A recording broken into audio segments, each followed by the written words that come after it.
Nabi Musa merupakan salah satu Rasul Allah yang memiliki banyak keistimewaan. Allah pun telah mengabadikan kisah Nabi Musa lengkap dari lahir sampai wafat pada beberapa surah yang berbeda di dalam Al-Quran.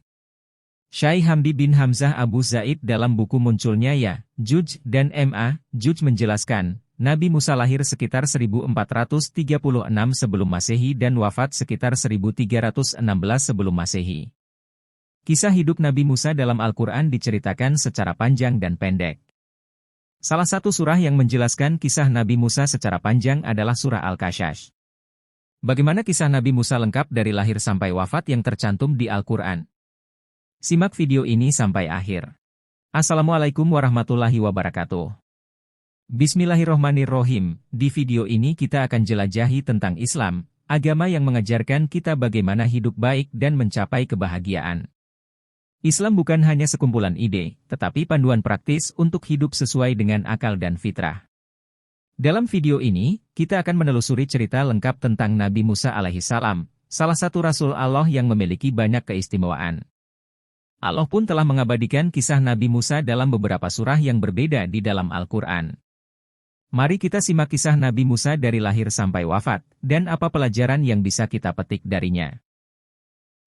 Peristiwa kelahiran Nabi Musa dijelaskan dalam kitab Al-Quran surah Al-Qasas ayat 1 sampai ayat 6. Yang artinya, Ha, Sin, Mim.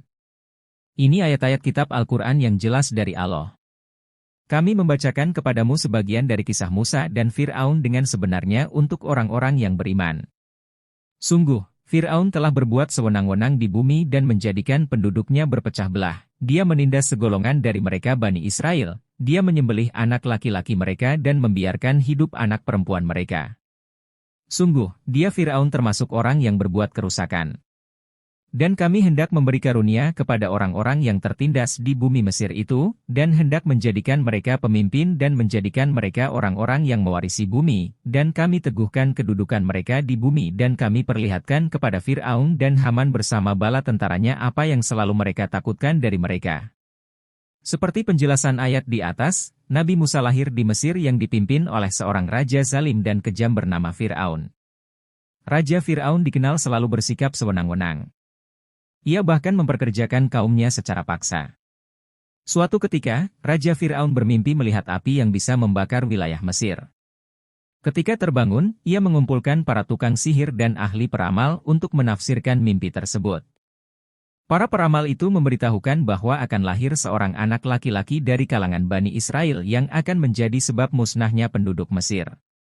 Takwil mimpi itu membuat Fir'aun ketakutan, hingga ia memerintahkan pasukannya untuk membunuh bayi laki-laki yang lahir dari Bani Israel. Musa lahir pada saat maraknya pembunuhan bayi dan kaum laki-laki oleh pasukan Raja Fir'aun.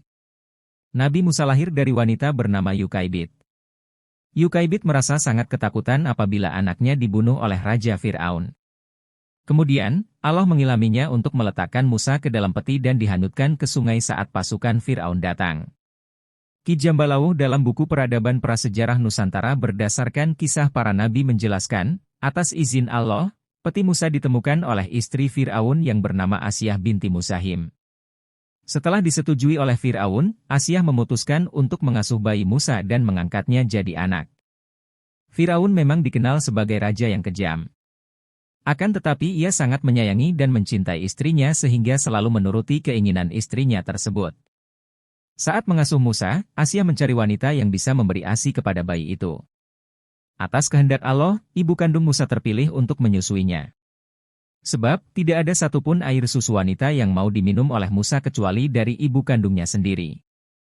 Begitulah cara Allah menyatukan Musa ke pangkuan ibunya. Kisah ini dijelaskan dalam surah Al-Qasas ayat 13.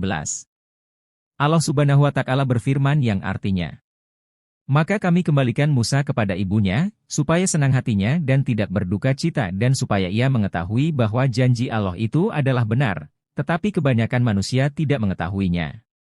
Dikutip dari buku Kisah Teladan Menakjubkan 25 Nabi oleh Aryani Syurfah, ketika beranjak dewasa Musa diberikan petunjuk oleh Allah bahwa dirinya bukanlah anak kandung Raja Fir'aun. Selain itu, ia diberikan mukjizat ilmu pengetahuan dan pangkat kenabian serta diberi kitab Taurat guna menaklukkan Fir'aun. Nabi Musa memutuskan untuk meninggalkan istana, karena mendapat kabar bahwa Fir'aun akan berencana buruk terhadapnya. Hal itu terjadi setelah salah satu rakyatnya ada yang mati terbunuh saat Musa mendamaikan perkelahian dua orang. Keduanya berasal dari bangsa Bani Israel dan Kipti yang merupakan bangsa Fir'aun. Pelarian Nabi Musa tersebut dikisahkan dalam surah Al-Qasas ayat 21. Yang artinya, maka keluarlah dia Musa dari kota itu dengan rasa takut, waspada kalau ada yang menyusul atau menangkapnya, dia berdoa, "Ya Tuhanku, selamatkanlah aku dari orang-orang yang zalim itu." Nabi Musa pergi tanpa tahu arah tujuan dengan diliputi perasaan cemas dan khawatir akan kejaran tentara Fir'aun. Tanpa ia sadari, ia berjalan ke arah Madian dan bertemu dengan dua putri Nabi Syuaib.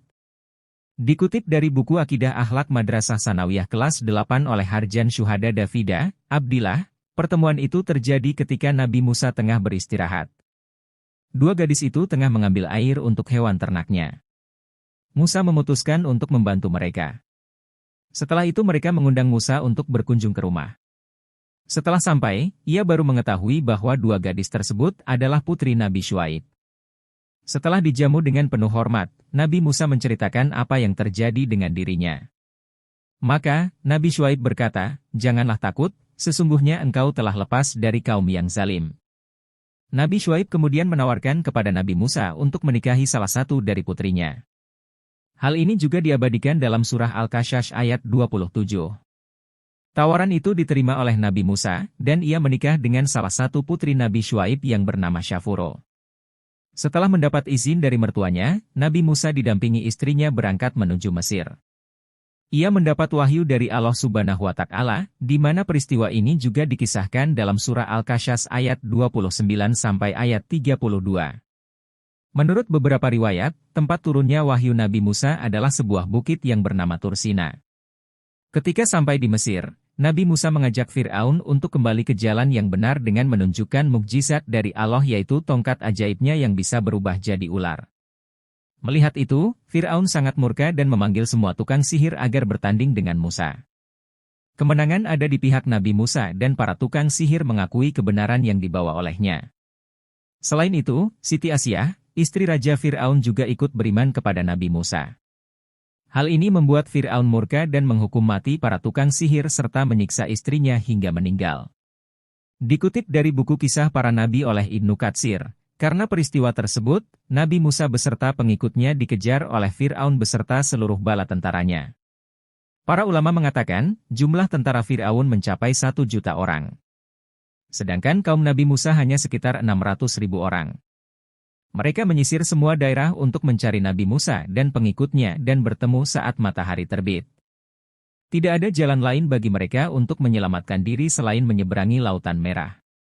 Kemudian turunlah pertolongan Allah, sebagaimana disebutkan dalam Al-Quran Surah Al-Baqarah ayat 50.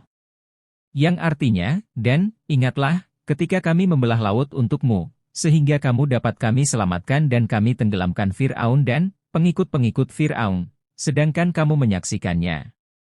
Dalam peristiwa inilah Allah mewahyukan kepada Nabi Musa agar memukulkan tongkatnya ke permukaan laut. Tiba-tiba air laut dengan ombak yang bergulung-gulung terbelah menjadi dua bagian. Setiap mata yang melihat dan menyaksikan peristiwa ini tercengang. Nabi Musa dan para pengikutnya menapaki jalan yang terbentang di tengah lautan dan berhasil menyeberangi hingga kembali ke daratan. Sementara Fir'aun dan pasukannya justru baru memasuki jalan itu. Saat Fir'aun dan pasukannya berada di tengah-tengah lautan, Nabi Musa segera memukulkan kembali tongkatnya, dan air laut yang terbelah itu menyatu kembali. Fir'aun dan pasukannya binasa tenggelam tanpa ada yang selamat. Peristiwa ini juga tercantum dalam Al-Quran Surah Yunus ayat 90 sampai ayat 92. Dikutip dari buku Nabiku Teladanku oleh Lutfia Cahyani, setelah selamat dari kejaran pasukan Fir'aun, Nabi Musa tinggal bersama kaumnya Bani Israel. Beliau hidup hingga berusia 120 tahun dan wafat di Gunung Nebu, Jordania. Hikmah yang dapat dipetik dari kisah Nabi Musa di atas adalah sehebat apapun kekuatan manusia, tidak akan mampu melawan kekuasaan Allah. Fir'aun menerima azab dari Allah dan mengalami kehancuran akibat kesombongan, kekejaman, dan pembangkangannya terhadap perintah Allah Subhanahu wa Ta'ala. Demikianlah cerita singkat Nabi Musa alaihissalam. Semoga bermanfaat dan jangan lupa subscribe dan share. Terima kasih telah menonton. Waalaikumsalam warahmatullahi wabarakatuh.